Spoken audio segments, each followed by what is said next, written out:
سلامونه او نیکی هیلې قدرمنو دوستانو، په دې هیله چې تاسو ټول برک روغ او خوشاله اوسئ. نن به د یوې ډېرې مهمې موضوع په اړه خبرې وکړو چې په مرکه یا انټرویو کې کوم کارونه باید وکړو او له کومو کارونو باید ځان وساتو. که تاسو د دولتي دندې، خصوصي شرکت، نړیوالې موسسې، بانک یا هر ډول ادارې مرکې ته ځئ، دا ویډیو به ستاسو د بریالیتوب چانسو برابر زیات کړي. نو راځئ پیل کړو.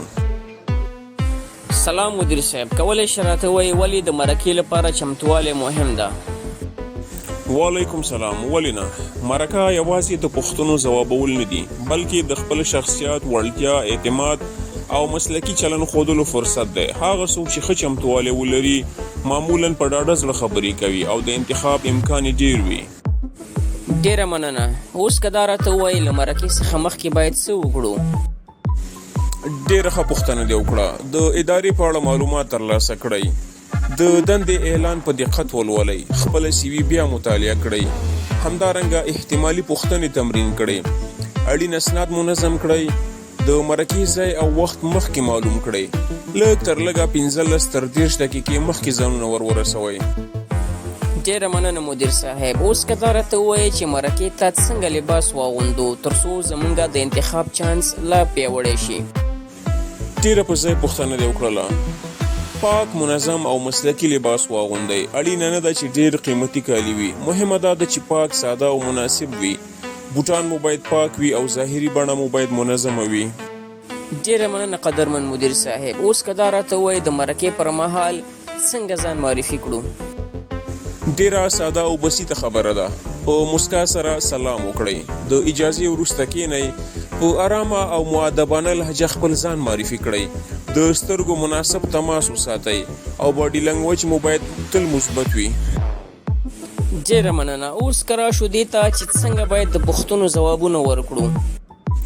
لومړی باید ښه غوږ ونیسئ. که پوښتنه مو نه وي درکړې، د بیا تکرار غوښتنه وکړئ، لنډ، واضح او دقیق ځواب ورکړئ، له مبالغې او دروغو ځان وساتئ. ډېره مننه قدرمن مدیر صاحب. اوس که دا راته ووایئ د مرکې پر مهال کوم کارونه باید ونه کړو؟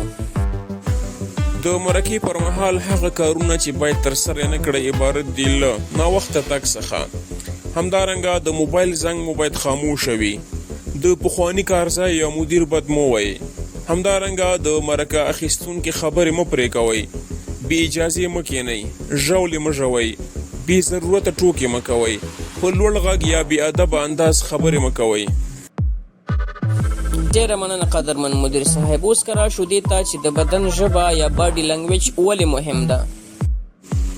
باډي لنګویج یا د بدن ژبه یا چلند ستاسو له خبرو مخکې پیغام رسوي. سیده کښېنئ، مناسب د سترګو تماس وساتئ، مسکا وکړئ او د لاسونو غیر ضروري حرکتونه کم کړئ. اعتماد او ارامتیا ستاسو د بریا مهم عوامل دي. ډېره مننه مدیر صاحب. اوس که راشو دې ته که د یوې پوښتنې ځواب باندې نه پوهېږو نو څه وکړو؟